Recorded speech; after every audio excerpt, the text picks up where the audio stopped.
Autour de ce bulldozer, c'est la fronde. Nous sommes en Provence, à Sifour-les-Plages, dans le Var, à quelques kilomètres de Toulon, mais cette histoire aurait pu se dérouler dans bien d'autres villes de France. La municipalité de Sifour a décidé de construire un réservoir d'eau de 5000 mètres cubes. Pour des raisons techniques, estime le maire, cet ouvrage ne peut être édifié que sur les pentes de la colline qui dominent la ville, à 80 mètres d'une collégiale classée monument historique. Le réservoir n'est pas contesté, cette réalisation est au contraire reconnue indispensable, car l'extension de la ville est spectaculaire. Le soleil, la mer, la situation géographique font que cette petite station compte 18 000 habitants en hiver et plus de 50 000 de juillet à septembre.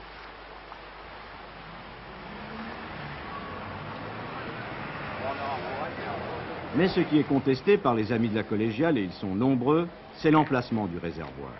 On va mutiler le site, proclame-t-il. Des tracts sont distribués, on manifeste devant la mairie, on apostrophe le maire. Bref, Sifour est partagé en deux camps. Tous les Sifournais, puis tous les gens du Midi doivent défendre ce monument qui est si beau.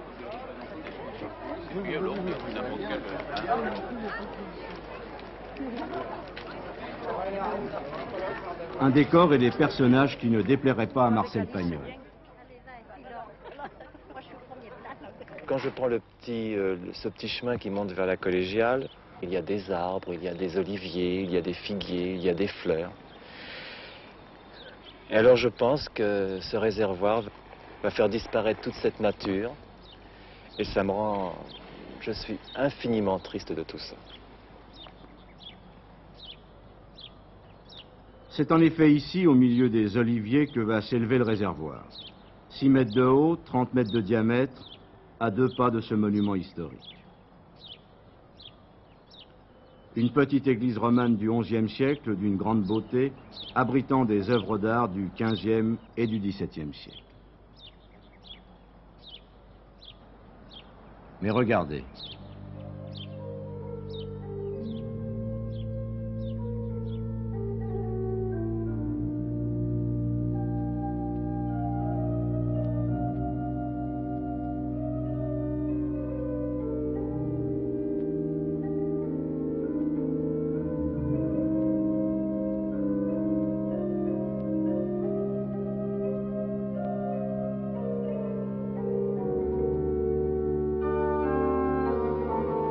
Depuis quelques jours, le silence des lieux est troublé par le bruit sourd des bulldozers. De voir ces ruines de villages disparaître aussi vite, je dois dire que ça me fend le cœur. Chaque jour, en montant vers la collégiale, je vois ces murs, je regarde le paysage que regardaient les anciens d'ici. Et toutes ces ruines qui sont si poétiques, tout enfouies de verdure, avec des oliviers, des figuiers qui avaient poussé. Et puis en quelques temps, voilà les machines qui arrivent et puis il n'y a plus rien. C'est un grand trou de terre. Ce n'est pas l'avis du maire parce que l'avis du maire, le maire a bon goût, paraît-il. Il le dit très souvent. C'est pour ça qu'à Sifour, on a une fontaine hispano-mauresque d'ailleurs. Et puis ce projet incroyable de ce réservoir près de ce monument merveilleux. Le maire de la commune, le docteur Baptiste, s'explique. Pour lui, un seul problème, la commune a besoin d'eau. Les délibérations du conseil municipal ont été prises légalement, dit-il, toute la ville était au courant. D'ailleurs, le réservoir ne se verra pratiquement pas, il sera entouré d'arbres. Depuis 4 ans, je dis bien depuis 4 ans, depuis 1969, la municipalité, à plusieurs reprises, a informé par des délibérations successives toute la population qu'un réservoir de 5000 mètres cubes serait fait au niveau du fort, près de la collégiale, à 100 mètres de la collégiale. Vous aviez précisé l'endroit? Nous avions précisé l'endroit. Absolument. Fort de l'appui de l'ensemble du conseil, de la commission des sites qui a donné un avis favorable, commission composée en majorité d'élus locaux, soutenue par les ingénieurs des ponts et chaussées, des ingénieurs qui n'ont pas voulu répondre à nos questions, le maire a donné l'ordre de commencer les travaux, d'autant plus qu'ils bénéficient de l'autorisation préfectorale. En ville, chacun reste sur ses positions. C'est abominable, je trouve, parce que c'est un site touristique. Tous les touristes, quand ils viennent ici, montent à la collégiale, ils vont voir Toulon, on voit Toulon de là-haut, on voit... Enfin, c'est merveilleux. Alors, je trouve que c'est affreux de faire un château d'eau devant. Surtout qu'il y a assez d'espace partout pour en faire un ailleurs. Ce qui prime, c'est l'eau pour la ville, et la question de fond défigurée, c'est zéro.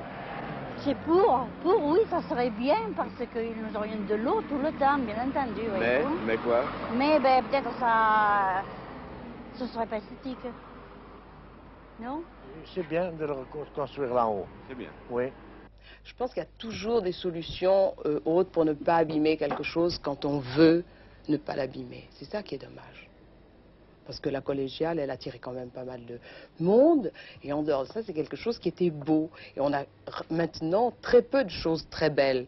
On peut toujours construire ailleurs. Une solution n'est pas une solution seule et unique. Comme en mathématiques, on peut en trouver deux de solutions. La solution que nous avons prise était celle qui nous a été indiquée par les techniciens et les ingénieurs, comme je vous l'ai déjà dit. Il y avait une deuxième possibilité. C'était près de Notre-Dame-du-Mets, c'est-à-dire en front de mer. Il y avait la hauteur voulue. On aurait donc pu implanter ce réservoir, mais les canalisations d'aller et de retour auraient fait une dépense supplémentaire de plus de 100 millions d'anciens francs. Alors, ceci pour vous dire que des impératifs techniques et financiers ont fait que l'implantation a été là où elle a été dite. À la suite de la manifestation d'hier, ce matin, nous sommes rendus louage, d'autres personnes et moi. Les défenseurs du site ne les arment pas pour autant. Réunis autour du peintre Gilbert Louage, un professeur, un artisan, un commandant d'aviation en retraite, une pianiste, un ingénieur, ont créé une association et interviennent de tous côtés. Vraiment marquant dans la commune. Et même là, nous n'oublions pas qu'on va construire le réservoir d'abord à moins de 60 mètres de la collégiale et deuxièmement sur les ruines actuelles du vieux Sifour. Sur les ruines. Un espoir. Les trois membres de la commission des Cides représentant les affaires culturelles furent les seuls à voter contre le projet. Aussi, les défenseurs se tournent vers Paris. Il faut construire ailleurs, proclament-ils, c'est possible. Sur ce problème également, les spécialistes s'affrontent. Le dialogue hier. D'après moi, on ne peut construire le réservoir qu'à cet emplacement-là. Pourquoi? Je vais vous le dire. Le canal de Provence arrive comme ceci, sous le fort. Il est donc logique que le réservoir se fasse à proximité de l'arrivée du canal de Provence, qui se situe à 400 mètres environ. On ne pouvait donc pas prévoir un réservoir à une distance plus importante que celle-ci. Est-ce qu'on pouvait le construire derrière le fort? Il était difficile de construire derrière le fort, puisqu'il y a une zone de protection entre les collégiales de 500 mètres, dans lequel le réservoir serait de toute manière inclus. Aucune raison de construire ce château d'eau ici. C'est une parfaite hérésie à mon sens. Les emplacements du château d'eau ne manquent pas. Le problème de l'avoir mis à cette hauteur, c'est simplement pour desservir d'autres réservoirs qu'ils mettront dans des parties hautes par gravité. C'est un moyen qui était retenu il y a une vingtaine d'années. Vous, en tant qu'ingénieur, vous trouvez que ce procédé est dépassé de 20 ans? Certainement. Est-ce que vous avez l'habitude de voir des châteaux d'eau dans les villes importantes? Une bataille d'experts bien compliquée. Mais il y a autre chose. Les fondations du réservoir nécessiteront l'emploi de mines. Et les ondes de choc risquent d'ébranler la collégiale. Il y a plusieurs fissures dans la partie romane, dans la partie du XVIIe siècle aussi. Et même si on nous promet d'enfouir complètement le réservoir, il va falloir déplacer 12 000 mètres cubes de terre. Et cela sans le secours des mains, avec de la dynamite. Et je crains énormément pour ce monument. Monsieur le maire, est-ce qu'il n'y avait pas une troisième solution que de le construire si près de la collégiale ou de l'autre côté de la ville? Cette troisième solution, elle est devant vous. Il y a un fort à côté. Et il est possible, si les techniciens sont d'accord, de mettre le réservoir sous le fort. Peut-être il y aura des difficultés financières, mais l'État pourra prendre à sa charge le complément entre le financement que la municipalité a assuré et le financement tel qu'il devrait être avec le fort dans sa nouvelle implantation. Nous souhaitons faire en sorte que chacun trouve son compte et qu'en définitive, la collégiale reste dans son calme, reste dans son site et que le réservoir ne la gêne en aucune façon. Mais, quelle que soit l'implantation, je ne pense pas que Dieu se fâche d'avoir l'eau à côté de lui. Oui, il existe donc une troisième solution, le réservoir sous le fort. Pourquoi n'y a-t-on pas pensé plus tôt alors que le projet remonte à près de 4 années? En attendant, le bulldozer poursuit son œuvre, arrachant au passage quelques oliviers. Quant à Gilbert Louage et son équipe, ils continuent bénévolement la restauration de la collégiale en espérant que le miracle viendra de Paris.